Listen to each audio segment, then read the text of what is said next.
एक खबर से शेयर बाजार की हालत कैसे खराब हो सकती है, यह पहले बुधवार को देखने को मिला और आज फिर से यानी कि शुक्रवार को सिर्फ एक रिपोर्ट ने अडानी ग्रुप के शेयरों की हालत खराब कर दी और दुनिया में तीसरे नंबर के सबसे अमीर गौतम अडानी को सीधे 7वें नंबर पर धकेल दिया।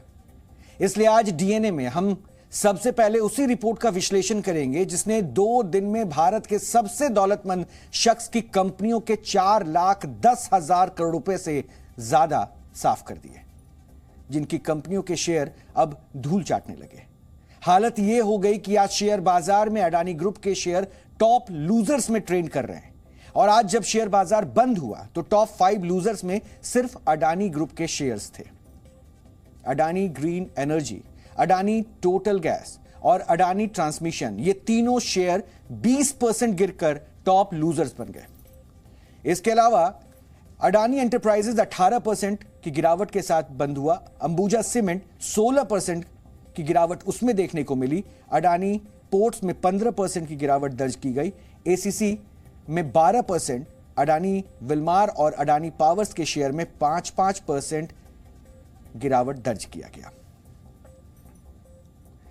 और यह सब कुछ हुआ सिर्फ एक रिपोर्ट की वजह से, सिर्फ एक रिपोर्ट। यह रिपोर्ट की कॉपी मेरे हाथों में है।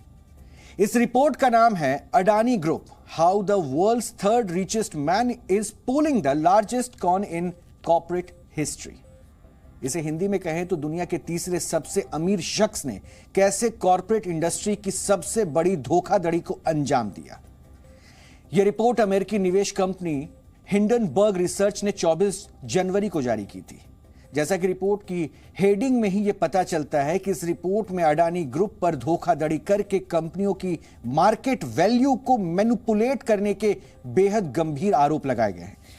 इस रिपोर्ट में यही दावा किया गया है कि कंपनी ने कई फैक्ट्स को मैनिपुलेट किया और इस रिपोर्ट की कॉपी इस वक्त मेरे पास है।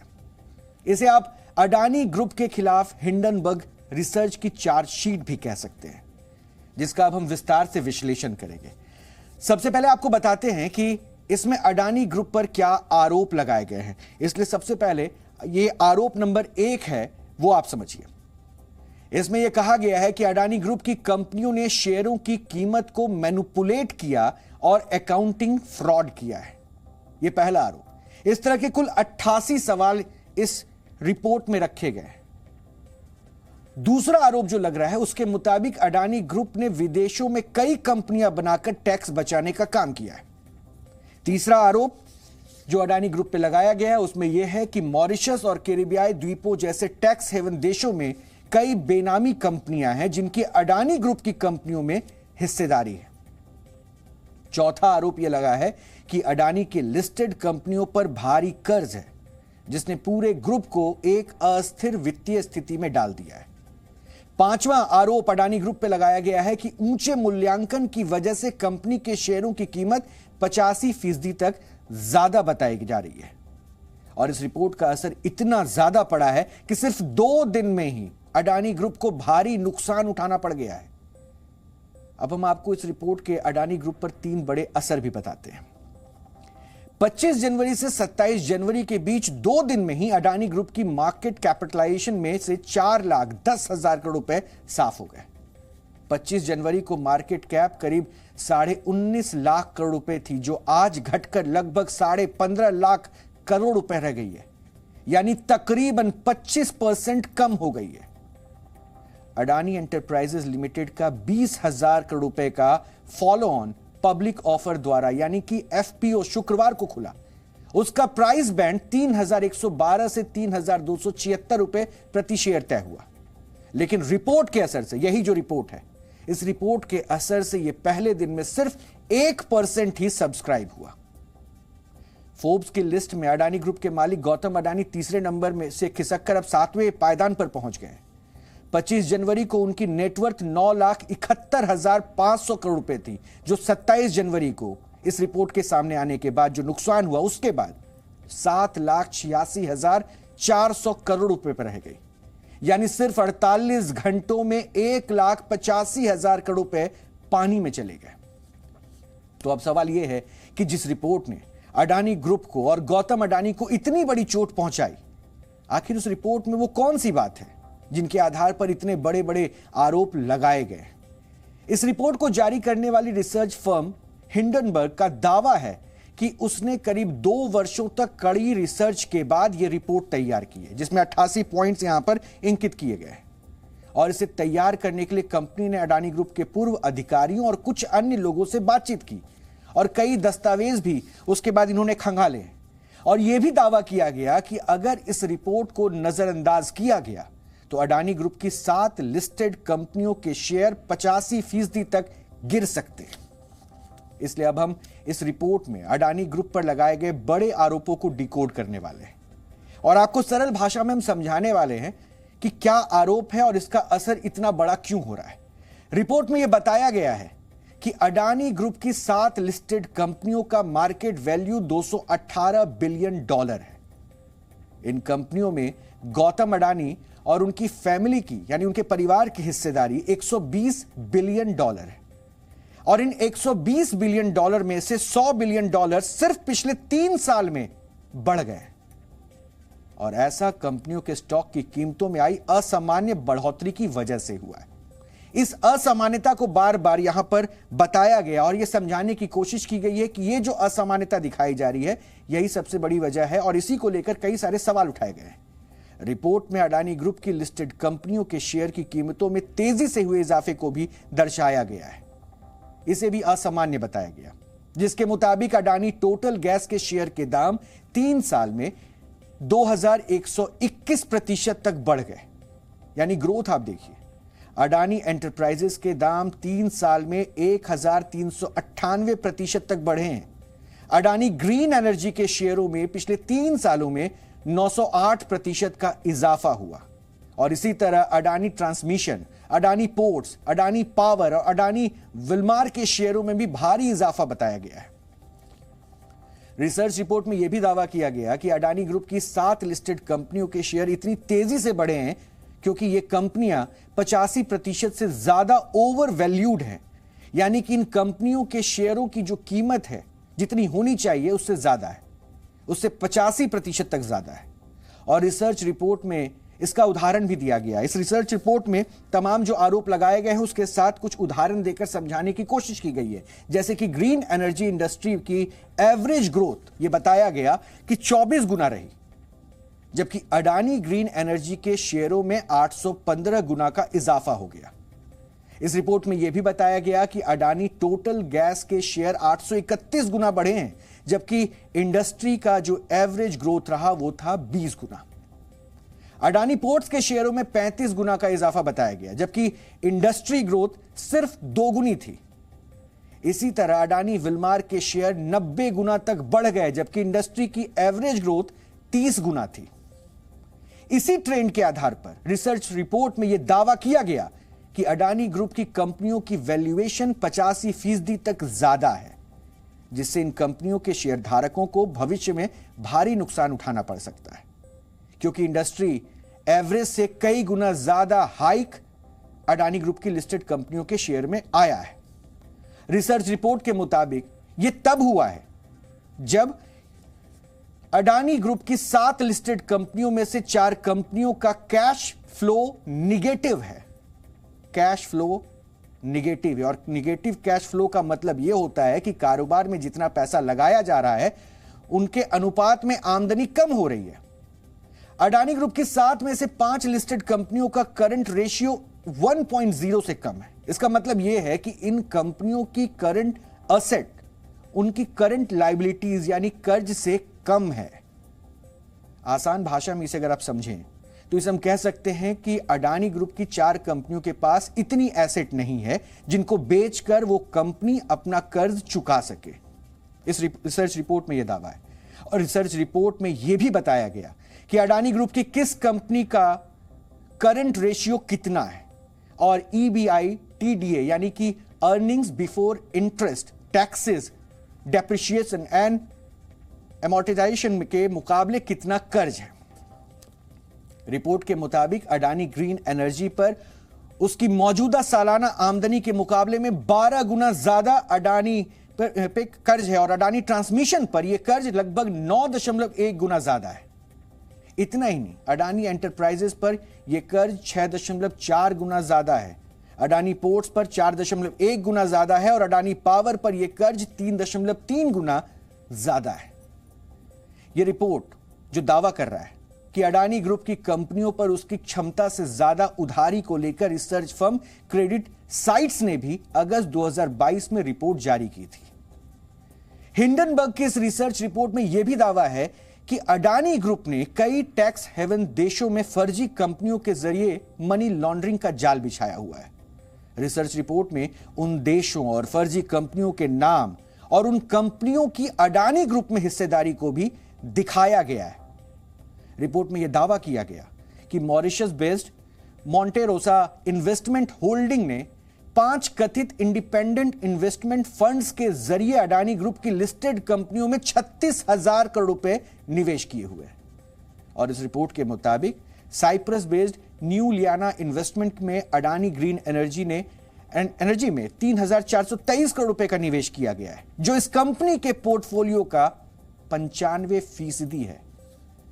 London based Elara capital PLC, जो कि मॉरिशस में कई फंड्स को ऑपरेट करती है, उसने एक फंड के जरिए अडानी ग्रुप में $3 बिलियन का निवेश किया है। ऐसे कई उदाहरण इस रिपोर्ट में दिए गए जिनके आधार पर अडानी ग्रुप पर कई संगीन आरोप लगाए गए हैं और इसका असर यह हुआ कि अडानी ग्रुप की कंपनियों के शेयर धड़ाम हो चुके हैं। हिंडनबर्ग का दावा है कि उसने अपनी रिसर्च रिपोर्ट में अडानी ग्रुप पर जो जो आरोप लगाए हैं वो एकदम सही है, लेकिन अडानी ग्रुप इन सारे आरोपों से साफ इनकार कर रहा है।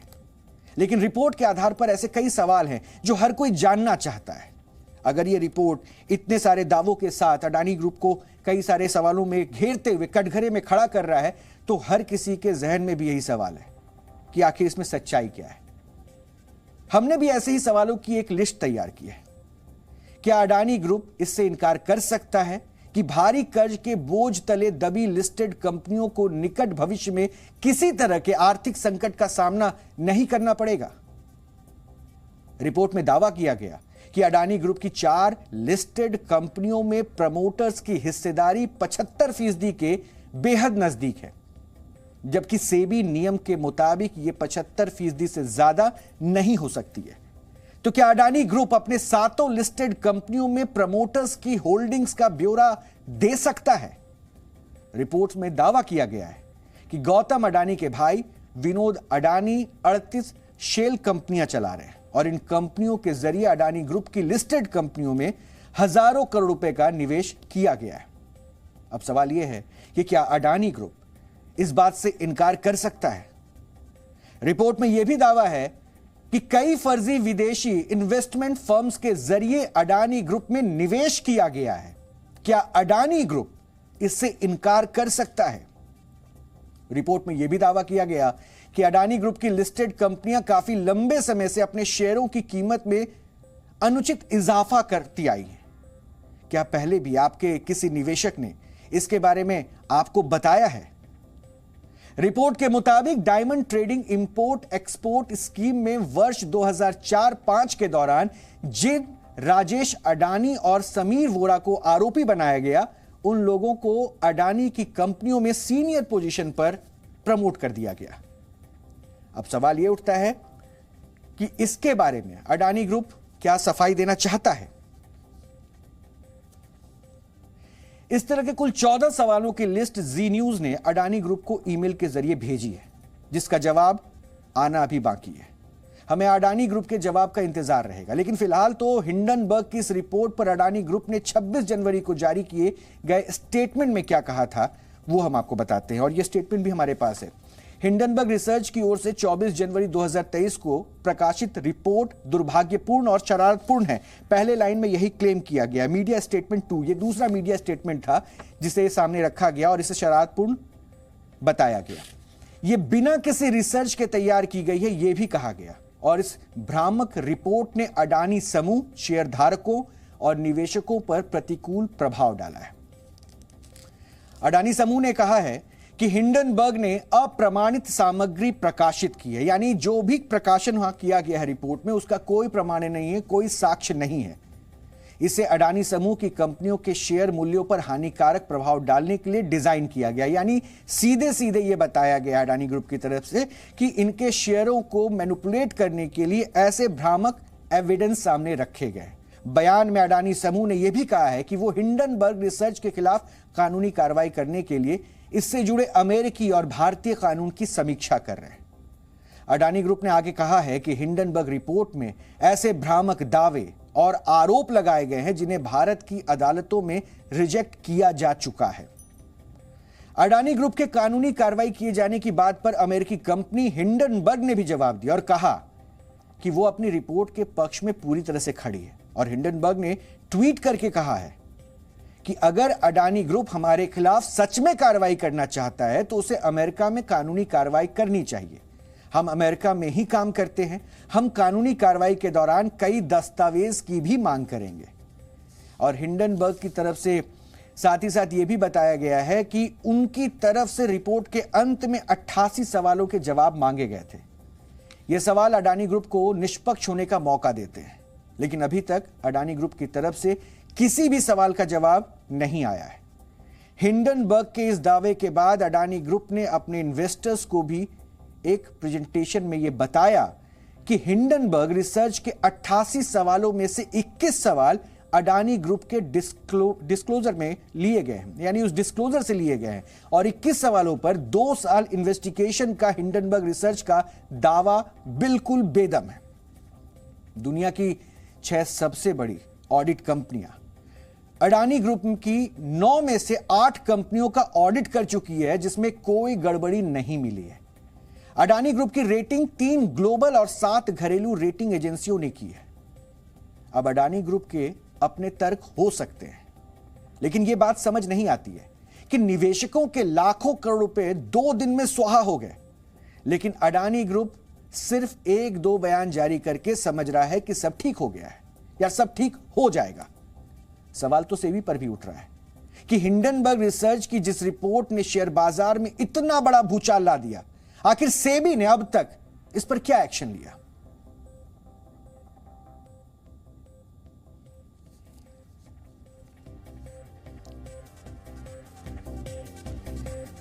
यानी कई सारे सवाल यहां पर सामने उठाए गए हैं और यह रिपोर्ट पूरी की पूरी मेरे हाथों में। इसके टाइटल को एक बार फिर से हम आपको दिखा रहे हैं, जो लगातार हम आपको टीवी स्क्रीन पर भी दिखा रहे थे। Adani group, how the world's third richest man is pulling the largest con in corporate history. इसमें कई पॉइंट्स हैं और एक पॉइंट जो सबसे इंपॉर्टेंट है वो ये कि Gautam Adani's brother held plan a diamond trading scheme between 2004 to 2006 as alleged by Directorate of Revenue Intelligence यानी DRI investigative records. He had separately been arrested on the allegation of the custom tax evasion, forging documents and illegal imports. कई आरोप ये भी लगे कि जिन अधिकारियों पर, यानी इनके जो कर्मचारी हैं अडानी ग्रुप में जो काम कर रहे हैं, उन कर्मचारियों को प्रमोट किया गया जिन पर आरोप लगता गया। सिर्फ इतना ही नहीं, उनको ये भी बताया गया है इस रिपोर्ट में कि Gautam Adani's brother in law Samir Vora was alleged by ringleader of the same diamond trading scheme and was accused of the repeatedly making the false statement to the regulators per the same DRI fraud investigation। यानी परिवार के कई सदस्यों का नाम इसमें बताया गया जो ऐसे फ्रॉड में इन्वॉल्व थे। साथ ही जब ये तमाम पॉइंट सामने रखे जा रहे थे तो इसमें एक हिस्सा ये भी बताया जाता है कि परिवार के साथ साथ किस तरह से ये इन्वेस्टमेंट के जो पॉइंट्स बनाए गए जिसमें ग्रोथ दिखाया गया, इसका भी हमने आपको ग्राफिकली पूरा ब्यौरा दिया था, जिसमें ये बताया गया है कि किस तरह से लगातार ग्रोथ नजर आता रहा। और ये 3 सालों में, पिछले 3 सालों में अडानी ग्रुप में ये जो ग्रोथ का आंकड़ा है कई गुना बढ़ गया, जबकि जो जनरल ग्रोथ थी उस इंडस्ट्री की वो उतनी नहीं थी जितने ग्रोथ हमने अडानी इंडस्ट्रीज में देखे। और इस रिपोर्ट का हवाला देते हुए हिंडनबर्ग ने दावा किया कि मैनिपुलेशन हुआ है, यानी दिखाया कुछ और जा रहा है और 85% तक शेयरों की कीमत को बढ़ाकर बताया गया। हालांकि इस रिपोर्ट के आने के बाद यह जरूर है कि पिछले 48 घंटों में लाखों करोड़ रुपए स्वाहा हो चुके हैं, शेयर बाजार में खलबली है। सिर्फ इतना ही नहीं, यहां पे कई लिस्टेड कंपनियां हैं जिसमें 7 कंपनियों का जिक्र बार बार इस रिपोर्ट में किया गया और इस रिपोर्ट में यह बताने की कोशिश की गई कि company current ratio is measure the liquid asset less near term liabilities, यानी जो आप कर्ज दिखा रहे हो, यानी इसमें कई सारी कंपनियों के बारे में यह बताया गया कि ऐसी कई कंपनियां हैं जो अपने कर्ज को बेयर करने के लिए, कर्ज चुकाने की स्थिति में जो उनके पास एसेट्स हैं उनको बेचकर भी वो कर्ज अदायगी नहीं कर सकते हैं।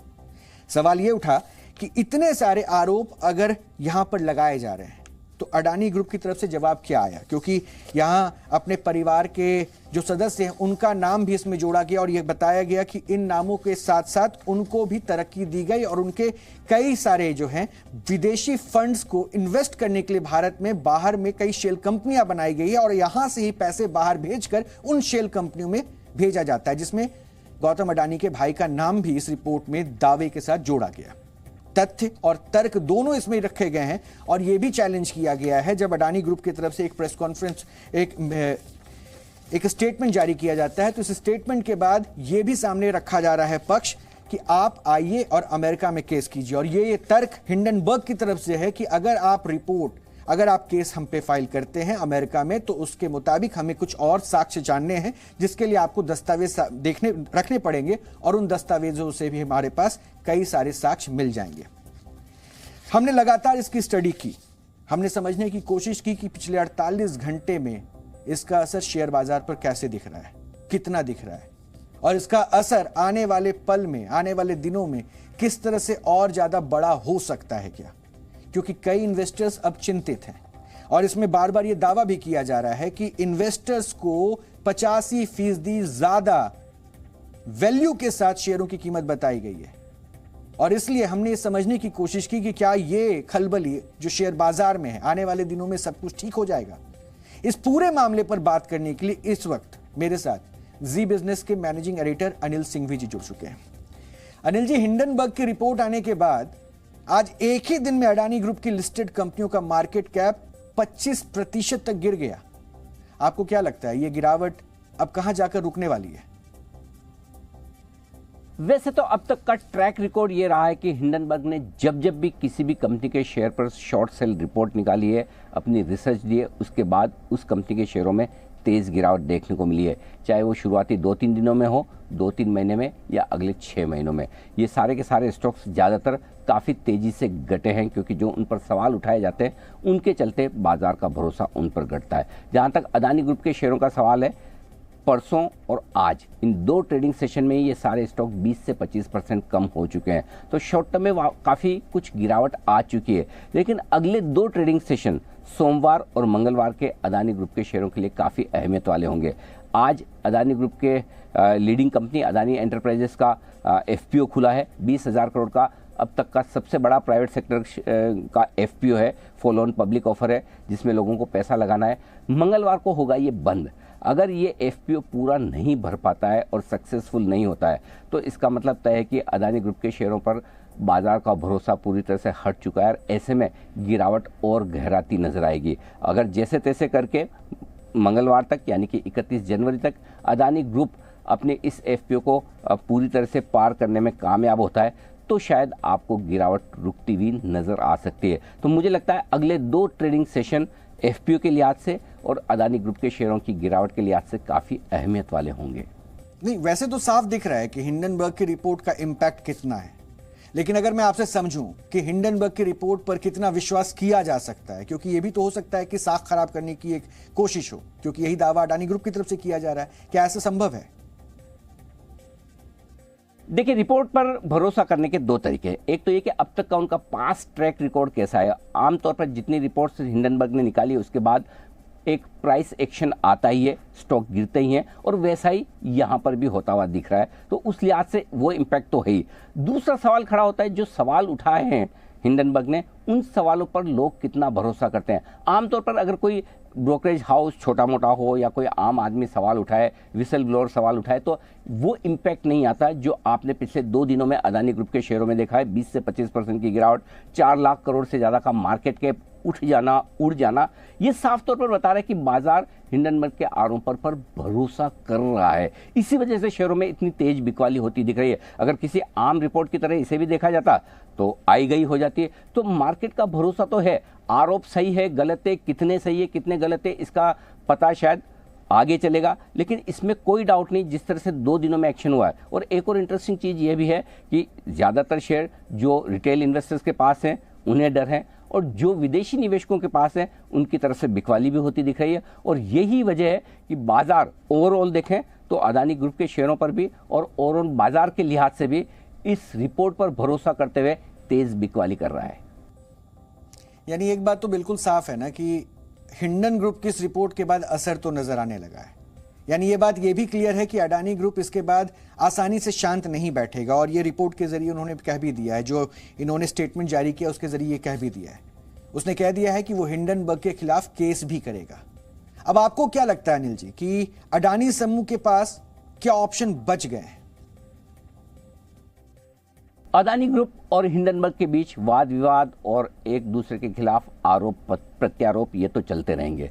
अब हिंडनबर्ग कुछ कहेगा, अडानी ग्रुप उसकी सफाई देगा, आरोप भी लगाएगा। उन आरोपों की सफाई आप हिंडनबर्ग की तरफ से भी आते देख रहे हैं, और ये जल्दी से खत्म होने वाला नहीं है। लेकिन जो ऑप्शन अडानी ग्रुप के पास है वो है कानूनी कार्रवाई का। अब उन्हें ये डिसाइड करना है कि वो कानूनी कार्रवाई हिंदुस्तान की अदालत में करते हैं, या फिर जैसा कि हिंडनबर्ग ने उन्हें चुनौती दी है, आइए अमेरिका की अदालत में हम पर मुकदमा दायर कीजिए, हमसे कानूनी लड़ाई लड़िए, और जब आप इस कानूनी लड़ाई की शुरुआत करेंगे तो हम आपसे वो ढेर सारे कागजात डॉक्यूमेंट्स मांगेंगे, और एक लंबी लीगल प्रोसेस से आपको निकलना होगा, जिससे कि दूध का दूध और पानी का पानी हो जाए। तो अब ये बॉल अडानी ग्रुप के कोर्ट में है कि वो क्या फैसला लेते हैं। वाकई में हिंडनबर्ग की चुनौती को मानते हुए अमेरिका जाकर अमेरिका की अदालत में मुकदमा दायर करके वहाँ उनसे लड़ाई करते हैं, या फिर वो ये सोचते हैं कि हिंदुस्तान में ही रहकर मुकदमा लड़ा जाए। ये बात तो तय है, कानूनी लड़ाई होगी। इतना बड़ा मामला हुआ है, 4 लाख करोड़ का मार्केट कैप उड़ जाना छोटी बात नहीं है। मार्केट का गिर जाना, शेयरों का इस तरह से तेजी से घटना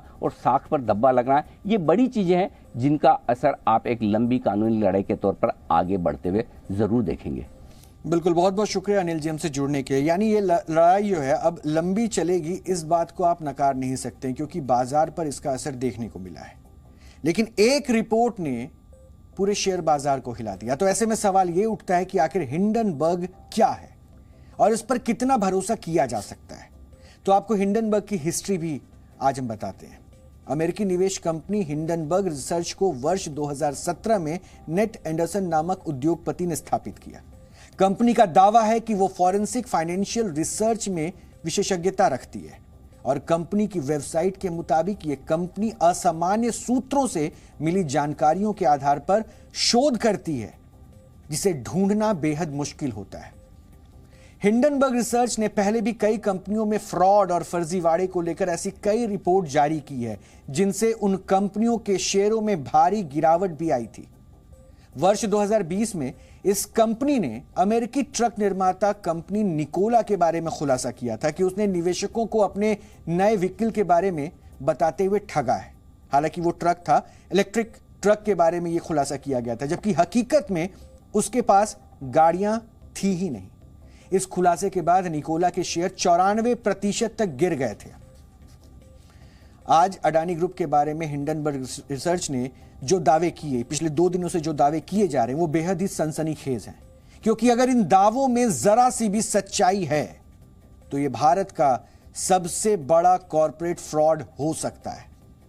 लेकिन अगर आप ये सोच रहे हैं कि आप तो शेयर बाजार में निवेश करते ही नहीं हैं, तो आप पर इसका क्या फर्क पड़ेगा, या आपके पास तो अडानी ग्रुप के शेयर ही नहीं है, तो इससे आपका क्या लेना देना। तो आपको यह पता होना चाहिए कि हिंडनबर्ग रिसर्च के दावों से सिर्फ अडानी ग्रुप को नुकसान नहीं हुआ है, बल्कि जिन कंपनियों में अडानी ग्रुप का निवेश है उन सभी को नुकसान उठाना पड़ा है। इसलिए सीधे सीधे तौर पर हम लोगों से जुड़ा यह पूरा मामला हो जाता है।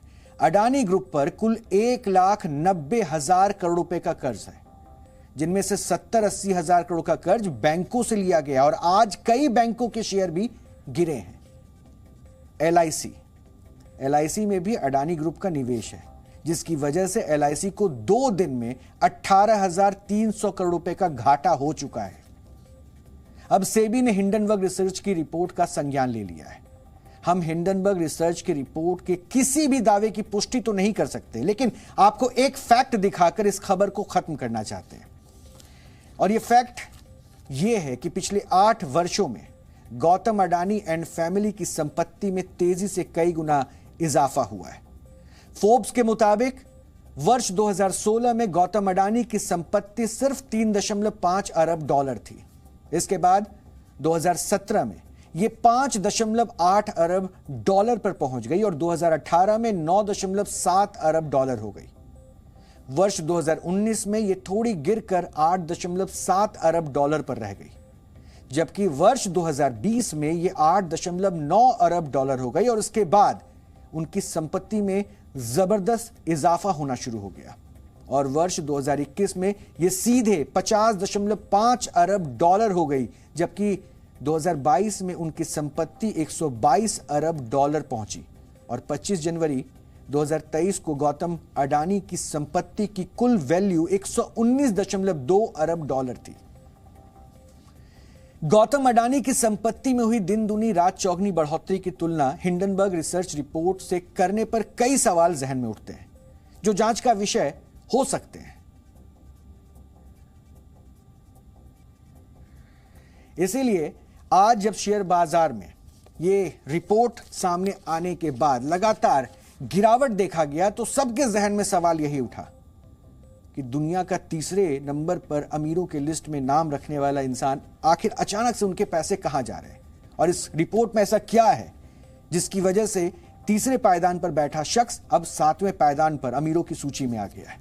इसलिए इसे सरल भाषा में आपके साथ आपके बीच में रखना बहुत जरूरी था, क्योंकि इस रिपोर्ट में जो सवाल उठाए गए हैं उसका असर यहां की व्यवस्था पर पड़ रहा है और आने वाले वक्त में पड़ सकता है। इसलिए यह जानकारी आप तक पहुंचनी चाहिए थी।